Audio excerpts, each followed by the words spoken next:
ఇప్పుడున్న జనరేషన్ వాళ్ళు ఎలా ఉన్నారంటే మనం ఏదైనా ఒక మాట చెప్పినా కూడా వాళ్ళు తీసుకోవట్లేదు.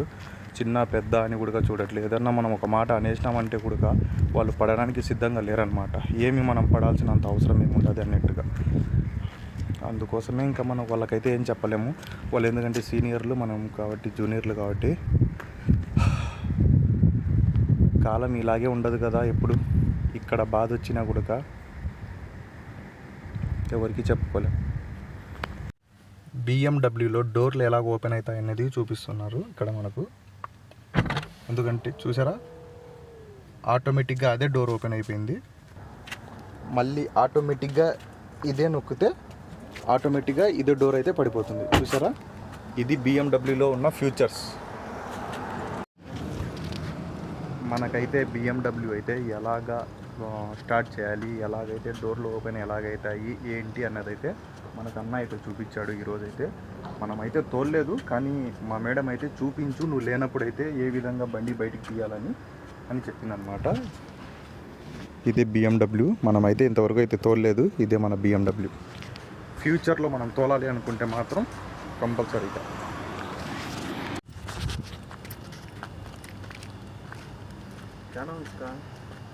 बिट्टू लगेंगे, इसका नाम हो बिट्टू लगेंगे, पिट्टू.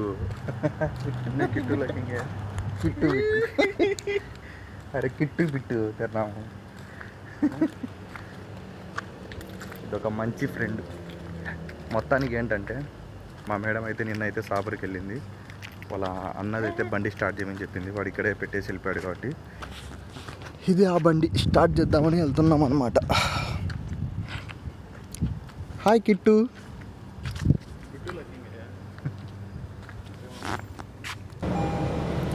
మొత్తానికైతే బండి అయితే స్టార్ట్ చేసాము మా మేడం తమ్ముడిది.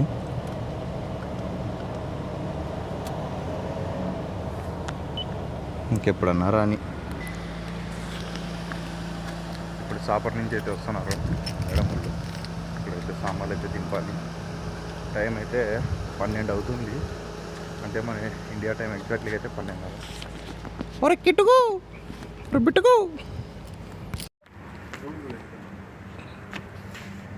కైగా పోలే दो रूम को लेके चलो. వీడు చూడు, పుచ్చకాయలంట ఇంట్లోకి తీసుకొని పోదాము అని అంటున్నాడు. పిచ్చలుగా కొట్టరు మా వాళ్ళు, కత్తిరి వాళ్ళు.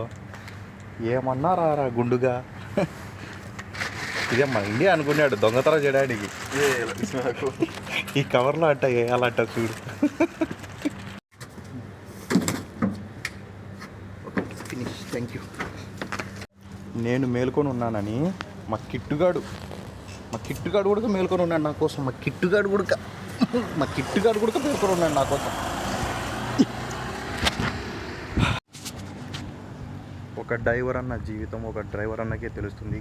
ఒక గల్ఫ్లో పనిచేసే అన్నకు, ఒక గల్ఫ్లో పనిచేసే అతనికే తెలుస్తుంది. టైం అయితే 12:30 అవుతుంది. వాళ్ళ కోసం మేము మేలుకొని ఉన్నాం, అరబ్బీ వాళ్ళ కోసం. వాళ్ళైతే ఈరోజైతే సౌదీకి వెళ్ళారు. మేము వస్తున్నాము సామాన్లు తీసుకొని, మీరైతే నిద్రపోవద్దు అని చెప్పి మరీ చెప్పి 2-3 సార్లు చెప్పి వాళ్ళు మరీ నన్ను పెట్టారనమాట. ఇంకా వాళ్ళు చెప్పిన తర్వాత మనం ఏం చేయగలుగుతాం చెప్పండి. వాళ్ళ కోసం అయితే మనం కంపల్సరీ ఉండాల్సిందే. అది మీకు అందరికీ తెలిసిందే. ఇది మన ఊరు కాదు, మన ప్లేసు కాదు. వాళ్ళు చెప్పినట్టు మనం వినాల్సిందే, అవునా కాదా? మా కిట్టుగాడు చూడు, తినరా అంటే తినలే. మా కిట్టుగాడు నేను మేల్కొని ఉంటే 12:30 అవుతుంది. నువ్వు కూడా మేల్కొని ఉండవు.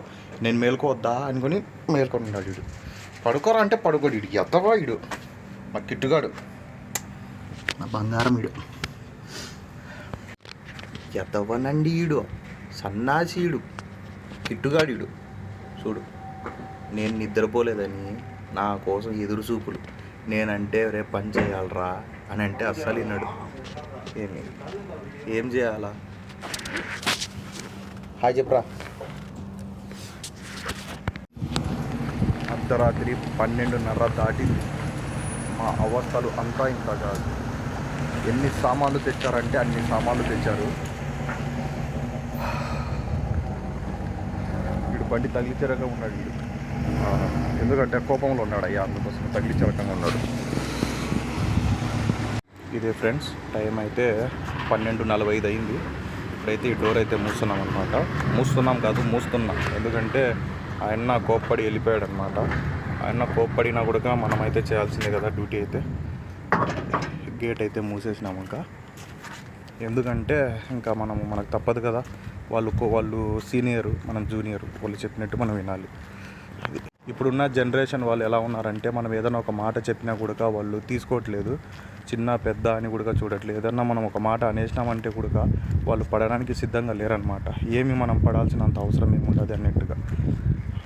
అందుకోసమే ఇంకా మనం వాళ్ళకైతే ఏం చెప్పలేము. వాళ్ళు ఎందుకంటే సీనియర్లు, మనం కాబట్టి జూనియర్లు కాబట్టి. కాలం ఇలాగే ఉండదు కదా ఎప్పుడు. ఇక్కడ